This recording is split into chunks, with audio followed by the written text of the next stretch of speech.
एक दिन मैया की गोद में गए और गोद में जाके बैठ के बोले, मैया यूं बताए दे तो को दूध प्यारो है कि पूत प्यारो है। मैया बोली, लाला तू ऐसी बात काहे को करो करे। बोले, पूरे दिन तू दूध में ही लगी रहे, कभी देखूं तो दही मथ रही है, कभी देखो तो मक्खन निकाल रही है, कभी देखो तो दूध औटा रही है। सुबह से शाम तक मैया तू दूध में ही रहे, मोह तो संशय होवे कि तू को दूध प्यारो है कि पूत प्यारो है। सुबह सुबह बोल रहे ठाकुर जी। मैया गोद में लेकर के लाला को बोली, अरे ना लाला, ये सबरो दूध भी तो पूत के ही काजे, मुंह को तो मेरो लाला प्यारो है। अच्छो मैया। बोले, हाँ तो चल मुंह को अपना दूध पान कराए दे। जैसे ही मैया अपने पयोधर का पान कराती है, बंधु एक बात हमारी बहुत ध्यान से सुनिएगा। यशोदा मैया कह रही हैं, लाला ये सबरो दूध मेरे लाला के काजे ही तो है, पूत के काजे ही तो है। अच्छो मैया। बोले, हाँ तो चल मुंह को अपना दूध पिवाए दे। ठाकुर जी दूध पान करने लगे। अब ठाकुर जी जब जन्मे हैं, ठाकुर जी जब प्रगटे हैं ब्रज में, तो जड़ चेतन सब ठाकुर जी की सेवा में जाना चाहते हैं, सब सेवा में प्रस्तुत होना चाहते हैं। जैसे ही मैया को दुग्ध पान करने लगे, इतने में ही सामने चूल्हा पे औट रहे हो दूध, वाने विचार कियो कि आज ठाकुर जी मेरो सेवन नहीं करेंगे, आज ठाकुर जी मोयनाय पान करेंगे।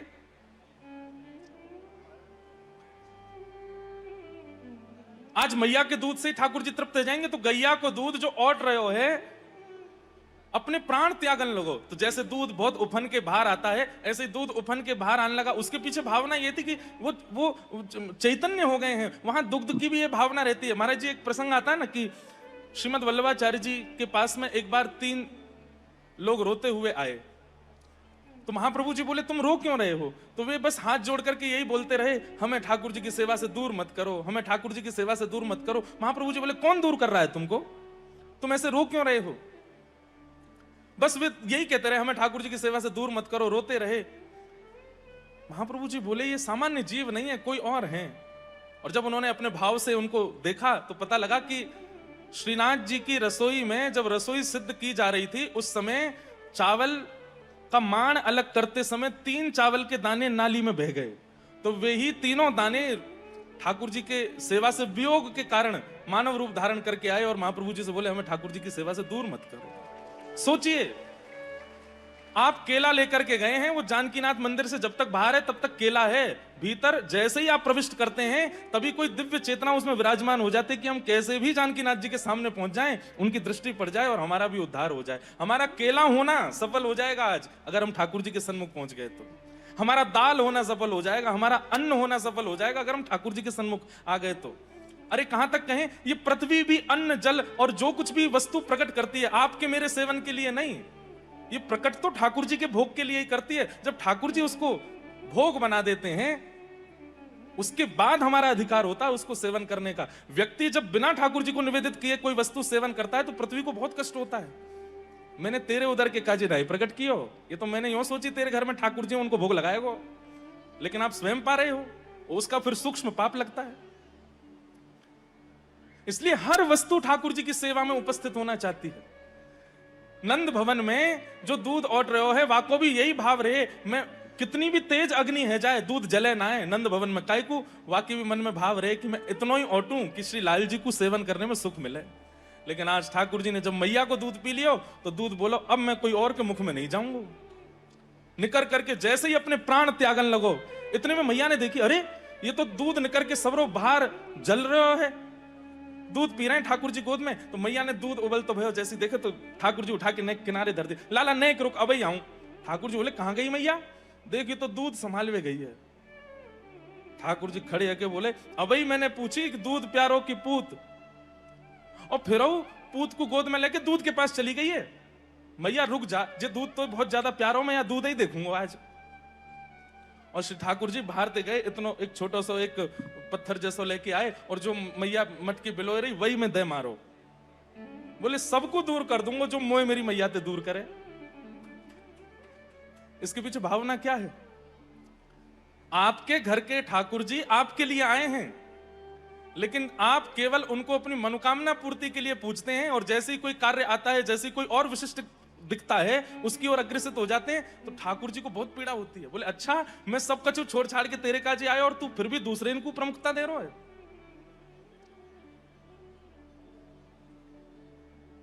यशोदा मैया दूध संभाल हुए गई, ठाकुर जी ने सबरे गौरस फोड़ दिए। मैया दूध संभाल के जैसे ही पीछे मुड़ के देखी तो यहाँ मटकी फूटी पड़ी है, दही बह रहा है, दूध बह रहा है, मक्खन गिरो पड़ो है। मैया ने आज अपनी साड़ी बांधी और बोली लाला ज्यो ज्यो बड़ो है तो जा रहा है, या कि उधमन की सलना है पड़े, आज बताऊंगी आए मैं। आज आप सबन को ब्रजभाषा समझ में आ रही है ना। वैसे यहाँ जो भाषा बोलते हैं थोड़ी शेखावाती मारवाड़ी जैसी, उसमें भी कुछ कुछ शब्द तो ब्रज के ऐसे ही लगते हैं, तो ब्रज भाषा बड़ी प्यारी है, हमारे लाला ऐसे ही बोलते। यशोदा मैया बोली यार मैं बताऊं आज, और मैया छड़ी लेकर के जैसे ही गई तो कहा देखो गौरस भंडार में सबरी मटकी फोड़ के ठाकुर जी माखन लेके खिड़की पे बैठे हैं, बंदरन में लुटाए रहे, बंदरन ने खवा रहे। मैया बोली नीचे आ तो बताऊं। ठाकुर जी नीचे आए और ऐसी चौकड़ी मार करके भागे जैसे छोटे बालक दौड़े हैं, कभी कहीं कूद जाए कभी कहीं पहुंच जाए। ठाकुर जी की गति तो और भी तेज है। पीछे पीछे मैया छड़ी लेकर के भाग रही है और आगे आगे ठाकुर जी। आहा, मैया के गजरा लगे हैं शीश में, पुष्प टूट टूट करके गिर रहे हैं, मानो ये भावना कर रहे हैं मैया हम तेरे सिर पर रहवे योग्य नहीं है, हम तो तेरे चरण के दास हैं। क्यों? जगत नियंता पतित पावन भगवान तोते डर के भाग रहे हैं, जिनते भयभीत तीनों लोग हुए वो तोते डर के भाग रहे हैं। हमारे सूरदास जी कहते हैं यह धन धर्म ही ते पायो, यह धन धर्म ही ते पायो। नीके राख यशोदा मैया, नीके राख यशोदा मैया, नारायण घर आयो,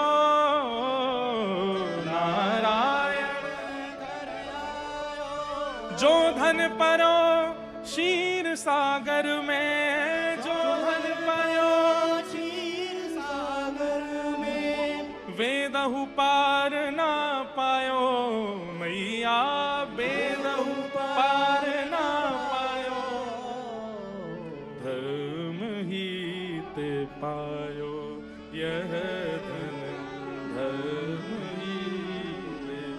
मैया तू जा लाला के पीछे छड़ी लेके भाग रही है, देवता कह रहे आकाश से, वेद भी नेति नेति कह करके पुकारते हैं, हम देवता भी जिनका पार नहीं पा सकते, जो शीर सागर में शेषनाग पर लेटते हैं, वो तेरे घर लाला बन के आए और तू छड़ी लेके भाग रही है उनके पीछे। अरे भैया मैया छड़ी लेकर के भाग रही है ये एक पक्ष है, लेकिन दूसरा पक्ष ये भी तो देखो कि परमात्मा डर के भाग रहा है आगे आगे।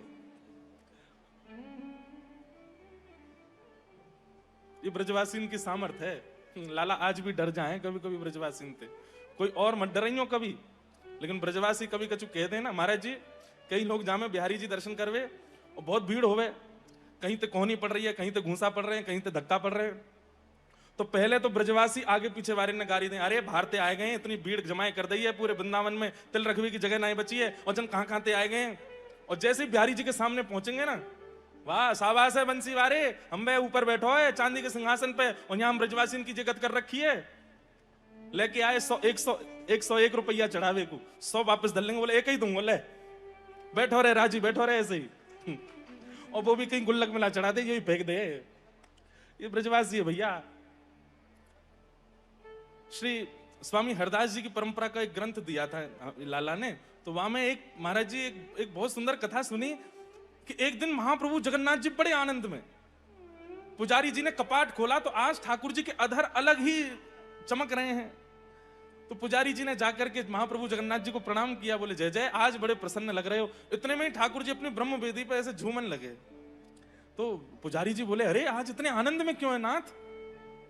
ठाकुर जी बोले अबई अबई ब्रज मंडल ते कछु ब्रजवासीन की टोरी जगन्नाथपुरी दर्शन के काजे निकसी है। तो मैं बड़ा आनंद में आ गया हूं, अब मुझको यूं लग रही है वो कब आएंगे, कब मेरे सन्मुख आएंगे, मैं उनको कब देखूंगा। तुम सुनो हमारी बात, उनको 4 दिन को समय लगेगा, उनके काजे भोजन की व्यवस्था, रहवे की व्यवस्था, उनके विश्राम की सब व्यवस्था करवाए दो।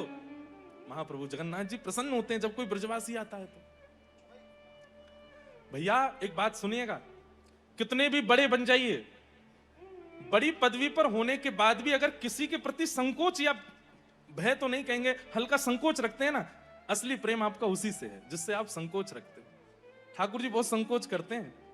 महाराज जी, श्रीनाथ जी नेत्र नीचे रखते हैं ऐसे। इसके पीछे कई कारण बताते हैं। हमारे पुष्टि मार्ग में कहते हैं कि ठाकुर जी चरणन में देख रहे हैं, बोले जो शरणागत है वहीं पे मेरी दृष्टि है। सीधा अर्थ तो ये है। पर हमारे ब्रज के लोग कहें, बोले लाला संकोच में दृष्टि नीचे करके खड़ो है। काई को कहीं मेरे सामने ब्रजवासी आए गए और उनको देख के मेरो मन यहां मेवाड़ में नहीं लगो तो संग जावे को मन करेगा, या हमारे नीचे देख रहे हैं। एक बार दो ब्रजवासी गए श्रीनाथ जी को दर्शन करवे। अब श्रीनाथ जी में जब जाते हैं तो वहां जय जयकार बड़ा सुंदर लगता है। कृष्ण कन्हैया लाल की जय, गिरिराज धरण की जय, श्याम सुंदर यमुने महारानी की जय, गुसाई जी परम दयाल की जय, पूछरी के लौथा की हुप हुप। अब जय जयकार है रहे हो, ब्रजवासी आपस में चर्चा कर रहे हैं। बोले हे रे, इतनी जय जयकार है रही है पर लाला अब नीची दृष्टि करके खड़ो है, ऊपर देखे ही ना रहे हो, या की दृष्टि हम पे पड़ी ना रही।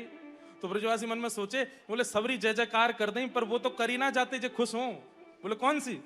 बोले संग में बोलो, बोल वृषभानु के जमाई की। और जैसे ही जमाई की जय बोली, सोई श्री जी बाबा के नेत्र ऊपर है गए, मंद मुस्काए गए। बोले अरे भैया, इन सबरिन में कौन सा आया हो, मेरे ससुराल थे। ब्रजवासियों से बहुत प्रेम करते हैं ठाकुर जी, बहुत प्रिय लगते हैं। इसलिए भैया ब्रजवासी ने थोड़े अल्लड़पने में कछु कहू दे ना, इनने ठाकुर जी ना ही छोड़े तो आप कौन हो? ये ठाकुर जी ना कछु सोचे तो फिर आप कौन हो? तो जो महाराज जी गाते हैं एक रसिया हमारे ब्रज को, यह वृंदावन की लीला मत जानो याए गुड़ को चीला। वृंदावन की लीला याए जानो ना गुड़ को चीला।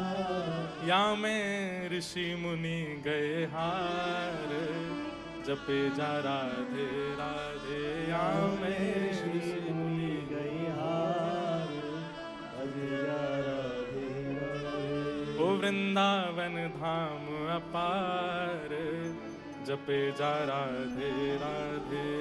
वृंदावन धाम अपार, जपे जा राधे राधे। गाय लो नेक। अरे वृंदावन धाम अपार, जपे जा राधे राधे। वृंदावन धाम अपार, जपे जा राधे राधे। श्री वृंदावन धाम अपार, जपे जा राधे राधे।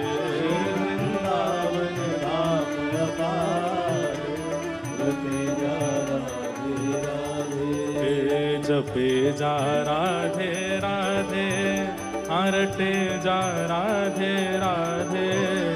जपे जा राधे राधे, रटे जा राधे राधे। श्री वृंदावन धाम अपार, जपे जा राधे राधे।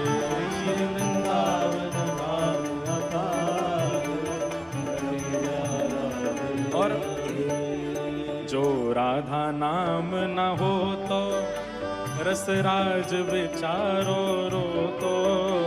जो राधा नाम न हो तो रसराज विचारो रो तो। जो राधा नाम न हो तो रसराज विचारो रो तो।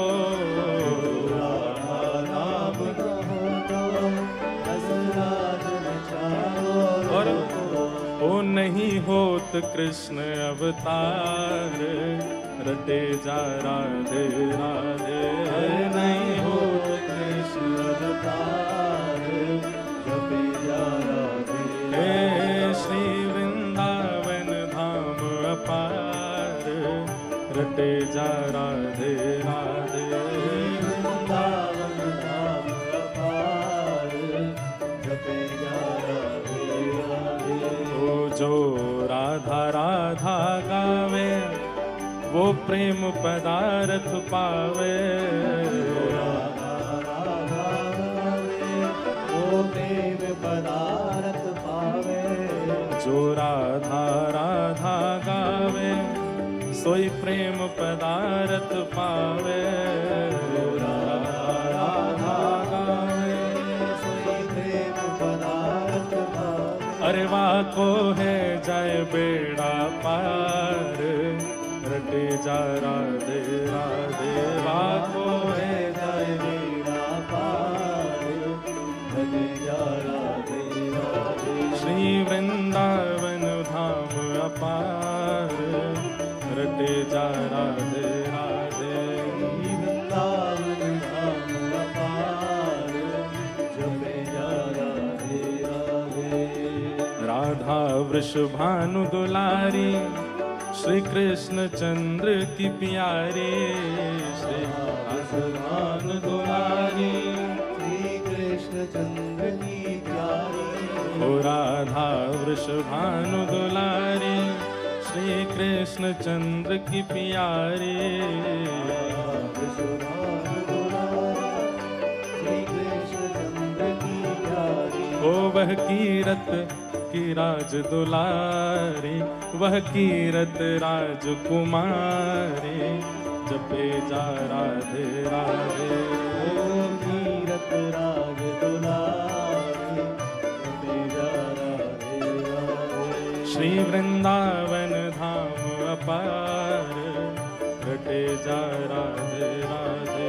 वृंदावन धाम अपार, जपे जा राधे राधे। जो वृंदावन के वासी, जो वृंदावन के वासी, श्री राधा नाम उपासी, श्री राधा नाम उपासी। ओ यह वृंदावन के वासी, यह वृंदावन के वासी, श्री राधा नाम उपासी। राधा नाम उपासी। ओ यहाँ है रयो नित्य बिहार, जपे जा राधे राधे। ओ यहाँ है रयो नित्य बिहार, जपे जा राधे राधे। श्री वृंदावन धाम अपार, रटे जा राधे राधे। श्री वृंदावन धाम अपार, जपे जा राधे राधे। कुंजन में रास रचायो, श्री अली माधुरी गायो। कुंजन में रास रचायो, श्री अली माधुरी गायो।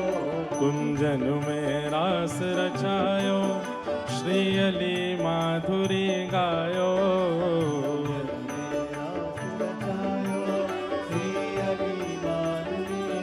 ओ वह निरखे नित्य विहार, जपे जा राधे राधे। ओ निरखे नित्य विहार, जपे जा राधे राधे। हे वृंदावन धाम अपार, जपे जा राधे राधे। वृंदावन धाम अपार, जपे जा राधे राधे। श्री वृंदावन धाम अपार, जपे जा राधे राधे। वृंदावन धाम अपार, जपे जा राधे राधे। तो भैया वृंदावन की लीला तो ऐसी है कि यहाँ परमात्मा भी अपने प्रभुत्व को भूल करके लीला करते हैं। वैसे तो प्रभुत्व हमारे श्री राघव जी भी कई बार भूलते हैं, और नहीं भूलते तो फिर सखीन के द्वारा भुलवाए जाते हैं। एक महाराज जी लीला है, एक कथा तो सबको पता ही है, और हो सकता है ये भी सुनी हो कि सियाजू ने एक दिना वह धनुष को अपने हाथ से उठा लिया, और श्री जनक जी महाराज ने वो देख लिया कि ये तो साफ सफाई कर रही है, धनुष उठा लियो है। और वही दिना मन बना लियो कि भैया ये सामान्य नहीं है, जो या धनुष को उठाए लेगो वही वर्ण करेगो। पर ऐसी लीला भी सुना में, अति सुकुमारी सियाजू अपनी सब सखीन के साथ में खेल रही हैं। चारुशिला जी, चंपक लता जी, यहां ने भैया ने एक शांति रख ले इधर।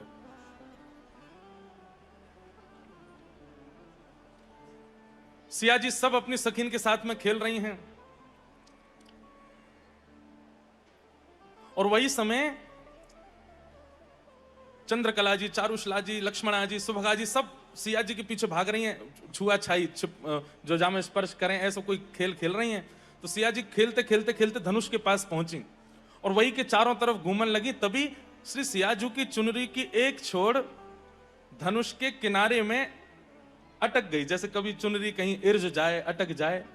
और जैसे ही चुनरी अटकी है इतने में ही धनुष अपने स्थान से हिल करके नीचे गिरा और सियाजी दौड़ रही हैं और वही में वो धनुष इरज करके पीछे पीछे बस चलती जा रही है सियाजी और पीछे धनुष भी है, उनको पता ही नहीं चल रही है। धनुष के घर्षण से अद्भुत चिंगारियां प्रकट हो रही हैं, आकाश में बादल गड़गड़ कर रहे हैं, पृथ्वी थोड़ी थोड़ी भूचाल जैसा हो रहा है। महाराज सामान्य धनुष नहीं है। और चारू शिला जी इस दृश्य को देख रही हैं, चंद्रकला जी से जाके कहें अरे आप सिया जी को रोको, ये क्या कर रही हैं, ये तो धनुष ऐसे इनके पीछे ही चलो जा रहे है।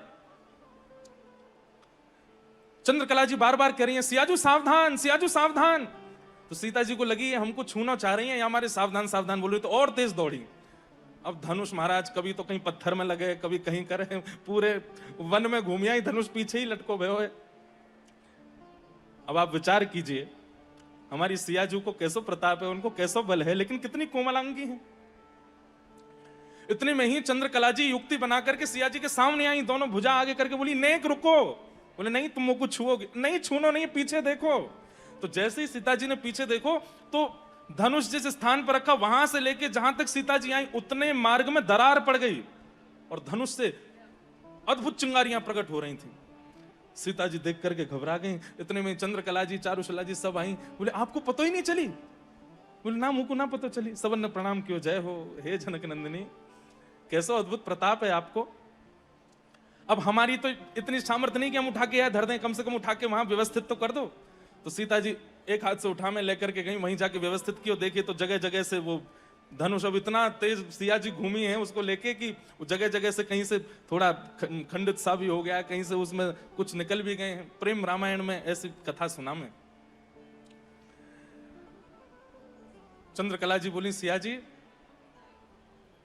आपको पता है श्री राघव जी आएंगे और वे आपको भंजन करेंगे तभी आपको विवाह होएगा। बोले हाँ, लेकिन बोले ये साक्षात देवता स्वरूप है, आपके स्पर्श से हिल के गिर गए हो है, कहीं कहीं आप ले गई हैं, कहीं ऐसा नहीं हो कि देवता कहीं मान करके बैठ जाए और फिर बाद में यूं सोच ले हमारा अपमान कर दिया अब हम राम जी से नहीं टूटेंगे।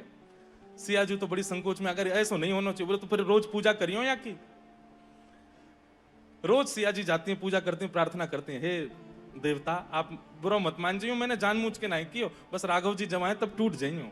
रोज प्रार्थना करती हैं। राघव जी जब आए और सबने सुनी है कथा कि महाराज कहते तो ऐसे हैं कि स्पर्श मात्र से धनुष टूट गया। अब राघव जी ने धनुष तोड़ दिया, सिया जी ने माला पहना दी। उसके बाद भरत शत्रुघ्न जी और श्री दशरथ जी महाराज अयोध्या से मिथिला पधारे। तो पहले ही अयोध्या में चर्चा फैल चुकी है कि भाई जिस धनुष को कोई राजा स्पर्श नहीं कर पाया, राम जी ने एक भुजा से उठा करके तोड़ दिया। तो आते ही मिथिला पहुंचते ही सब लोग श्री राघव जी के पास जाके एक ही चर्चा कर रहे हैं, आपने कैसे उठाया धनुष, आपने कैसे तोड़ा धनुष। सबरे भैया बोल रहे हैं, बोले भैया ने एक बताओ ना। लक्ष्मण जी कह रहे हैं ऐसे उठाया, यूं करके तोड़ दिया। राम जी थोड़े मंद मंद मुस्कुरा रहे हैं। इतने में ही चंद्रकला जी दूर से देख रही हैं और चंद्रकला जी के मन में भाव आ रहा है श्री राघव जी थोड़े इतरा रहे हैं, लेकिन खूब सच्चाई बता दें। सुनिए प्रभु इधर आएंगे थोड़े। राम जी इधर गए। बोले हम सबके सामने तो नहीं बोलेंगे लेकिन आपको एकांत में बता देते हैं। बोले क्या? बोले धनुष तो बाल्यकाल में श्री जी के ही लीला से ही जीर्ण शीर्ण हो गया था, वो तो आपकी थोड़ी लाज रखी जाए, थोड़ा आपका स्पर्श होके टूट टाट जाए तो ब्याह संपन्न हो जाए, इसलिए वो व्यवस्थित करके धर दिया था। बाकी तो वो तो पहले ही उसकी जितना बल था, जितनी योजना थी, जितनी सामर्थ्य थी, वो तो श्री जी पहले ही उसको नष्ट कर चुकी हैं। और पूरी लीला बता करके राम जी के चित्त में जो तनिक एक भाव जैसा आ गया कि हमने तोड़ दिया, चंद्रकला जी ने सब समाप्त किया।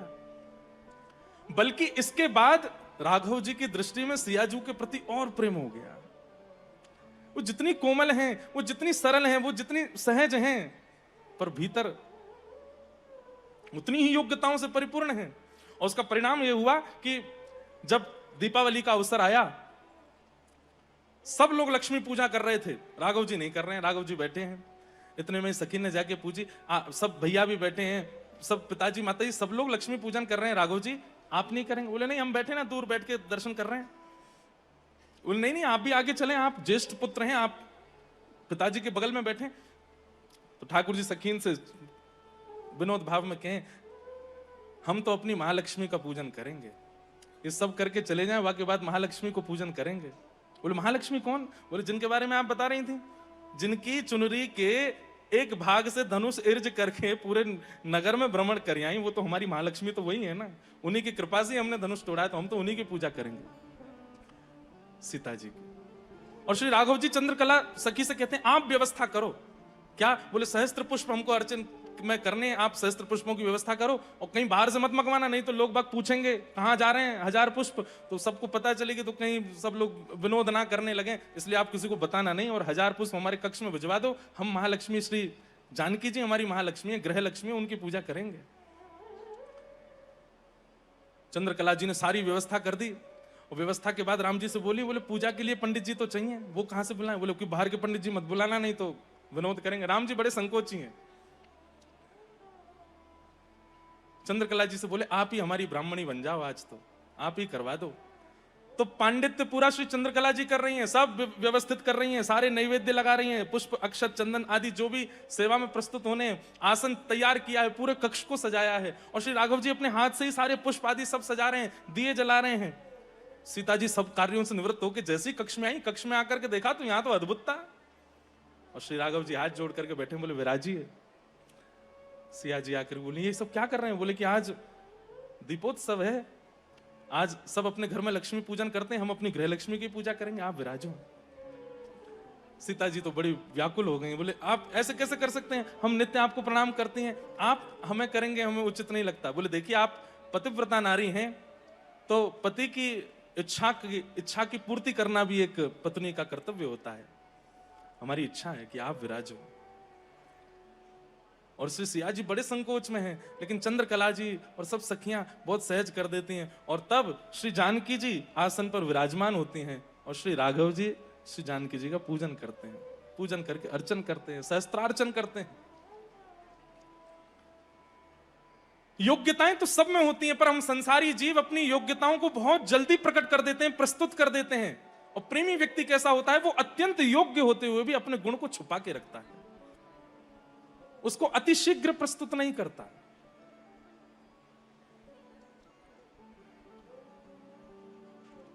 ठाकुर जी परम प्रवीण हैं, परम योग्य हैं, लेकिन यशोदा मैया के सामने प्रेमी बन गए तो ठाकुर जी दौड़ रहे हैं आगे, यशोदा मैया पीछे दौड़ रही हैं। दारी के रुक तो बताऊंगी मैं।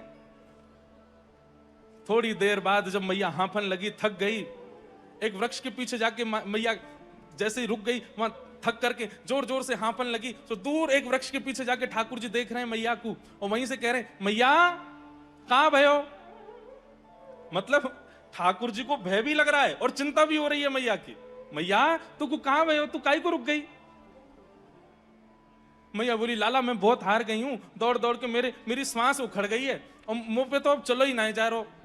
अच्छो मैया तेरी हार कैसे दूर होएगी? बोले अगर मेरो लाला दौड़ के आवेगा और मेरे कंठ पे लग जाएगा तो मेरी हार दूर रह जाएगी। ठाकुर जी एक बार को तो चल पड़े, अब सोचो कितने सहज हैं ठाकुर जी, थोड़ा एक बार को चल दिए मैया के पास, और फिर रुक करके बोले ना मैया मैं ना आऊंगा तेरे पास। बोले क्यों? बोले तेरे हाथ में जो छड़ी है ना, या तो मुझको डर लगे, या के कारण मैं तेरे पास ना आऊंगा, पहले या को फेंक तब आऊंगा। यशोदा मैया इस समय एक जीवात्मा का प्रतिनिधित्व कर रही हैं, और ठाकुर जी तो परमात्मा हैं, लेकिन यशोदा जी के हाथ में जो छड़ी लगी है, ये छड़ी क्या है?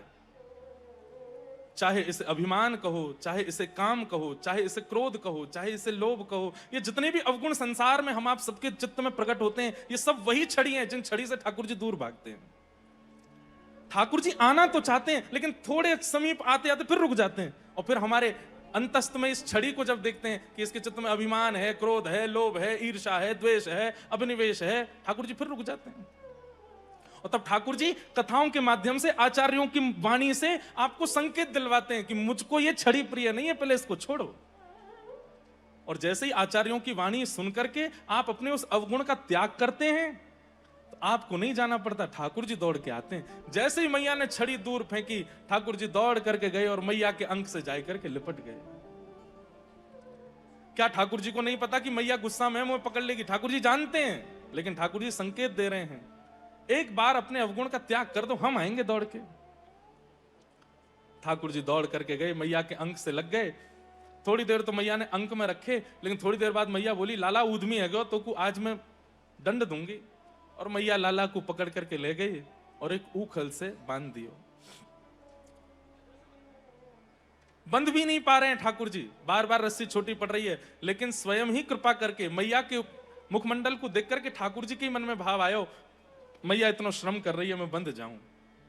और ठाकुर जी बंद गए। आज तो को ना दूध मिलेगा, ना रोटी मिलेगी, ना मक्खन मिलेगा, खड़ो रहे यहीं पे धूप में। ऐसा कहकर के मैया तो चली गई। ठाकुर जी सोचे अब मैं कहां करूं। ठाकुर जी बंधन में नहीं आ सकते, पर एक के बंधन में आ सकते हैं, अहम भक्त पराधीन। ठाकुर जी केवल एक के ही बंधन में आ सकते हैं, और वो भक्तन के, और किसी के नहीं। और भक्त भी कैसे? जिनके चित्त में प्रेम लक्षण हो, उसके बंधन में ठाकुर जी बंध जाते हैं।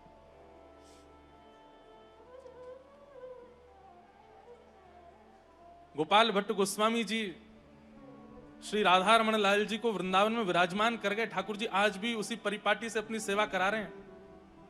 क्यों? आज भी स्मरण करते हैं श्री गोपाल भट्ट गोस्वामी का, और उसी भाव से ही सेवा कराते हैं।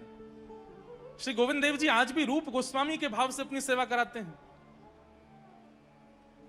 सब संत, सब भक्त अपनी भावना से ठाकुर जी की सेवा करते हैं, और ठाकुर जी उस भाव से स्वीकार करते हैं। सिय पिय प्यारी अवध बिहारी, जय जय श्री अग्रदास बिहारी। सिय पिय प्यारी अवध बिहारी, जय जय श्री अग्रदास बिहारी। सिय पिय प्यारी अवध जय जय श्री अग्रदास अवध बिहारी,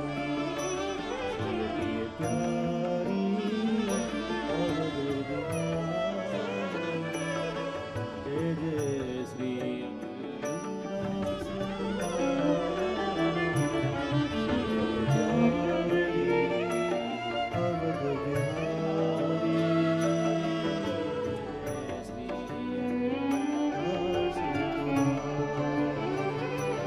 अग्रदास सिय पिय प्यारी अवध बिहारी, जय जय श्री अग्रदास सिय पिय प्यारी अवध बिहारी, जय जय श्री अग्रदास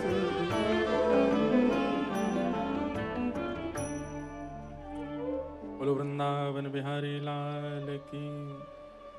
हमारे श्री वृंदावन के सुदामा कुटी के पूज्य महाराज जी, परम पूज्य प्रातः वंद्य श्री सुतीक्ष्ण दास जी महाराज पधारे हैं। पूज्य महाराज जी को बारंबार वंदन प्रणाम।